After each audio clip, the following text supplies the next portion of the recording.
Hello guys, आप लोगों ने अक्सर सुना है कि रात में सुनसान इलाके या जंगल में कोई भी आपको पीछे से आवाज़ दे या मदद मांगे तो आपको तुरंत वहां से निकल जाना चाहिए।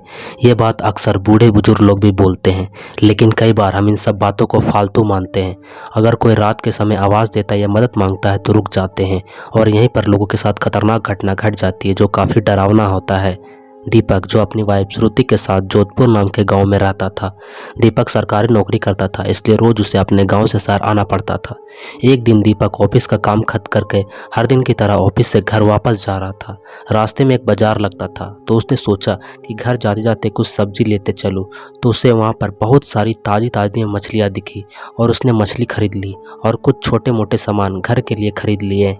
सामान लेते लेते उसे समय का पता भी नहीं चला और काफ़ी अंधेरा हो चुका था। घर भी थोड़ा दूर था तो दीपक ने सोचा सीधे सीधे जाऊंगा तो बहुत ज़्यादा रात हो जाएगी, इसलिए आज जंगल के रास्ते से जाता हूँ, घर जल्दी पहुँच जाऊंगा।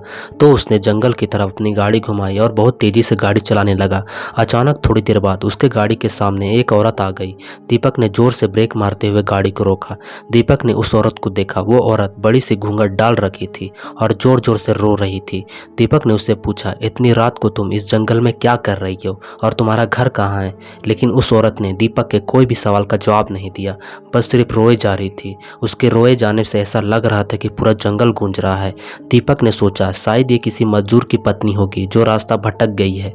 रास्ता बहुत ही सुनसान था, इसलिए दीपक ने सोचा इस औरत की मदद की जाए। फिर दीपक ने बोला कि तुम मेरे साथ मेरे घर चलो, सुबह होते ही मैं तुम्हें तुम्हारे घर छोड़ दूंगा। वह दीपक के साथ घर चलने के लिए तैयार हो गई और गाड़ी के पीछे बैठ गई। रीति रिवाज के कारण उसने अपने सिर पर घूंघट डाल रखा था, जिसकी वजह से उसका चेहरा छुपा हुआ था। रात काफ़ी हो गई थी तो घर पर दीपक की पत्नी उसका इंतजार कर रही थी। जैसे ही घर के बाहर गाड़ी की आवाज़ सुनाई दिया, वैसे ही श्रुति दौड़ कर बाहर आई और उसने दीपक के साथ उस औरत को देखा तो उसने दीपक से पूछा, ये औरत कौन है जो तुम्हारे साथ आई है? दीपक ने सारी बात श्रुति को बताया। श्रुति की तबीयत थोड़ी खराब थी, इसलिए वो खाना भी नहीं बना पाई थी। तो दीपक बोला, तुम आराम करो, आज का खाना ये बना देगी। लेकिन श्रुति को उस औरत पर शक हो रहा था। श्रुति को लगा कि ये कोई साधारण औरत तो लग नहीं रही है, शायद ये कोई चोर है जो चालाकी से घर का सामान चुराने आई है। फिर भी श्रुति ने उस औरत को रसोई घर दिखाया और बोला, मौसम बहुत खराब हो रहा है, तुम जल्दी से खाना बना लो। इतना बोल के श्रुति अपने कमरे में चली गई। वो औरत बिना कुछ बोले रसोई में चली गई।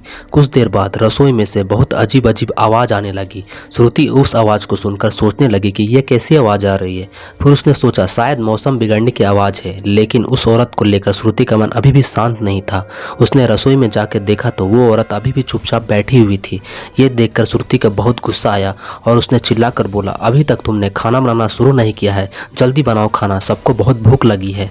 उस औरत ने कुछ भी जवाब नहीं दिया और चुपचाप अपना चेहरा ढककर बैठी थी। श्रुति ने बहुत बार उस औरत का चेहरा देखने की कोशिश की, लेकिन देख नहीं पा रही थी। श्रुति ने फिर उससे बोला कि अब जल्दी से खाना बना लो, अगर किसी चीज़ की ज़रूरत होगी तो मुझे बुला लेना। लेकिन फिर भी वो औरत कुछ नहीं बोली। श्रुति को लगा कि शायद ये अनजान लोगों से डर रही है, इसलिए कुछ नहीं बोल रही है। श्रुति रसोई से चली गई, लेकिन जब 10 मिनट बाद फिर से वापस आई तो रसोई का सीन देखकर डर गई। उसके पैर वहीं पर जम गए और उसके गले से आवाज़ भी नहीं निकल रही थी। उसने देखा कि वो औरत रसोई घर के बीचों बीच बैठकर दोनों पैर फैलाकर कच्ची मछलियां खा रही है। उसके सिर का घूंघट भी उतरा हुआ था। उस औरत का चेहरा बहुत डरावना था। बाल लंबे लंबे बिल्कुल सफ़ेद थे, नाखून बहुत काले थे।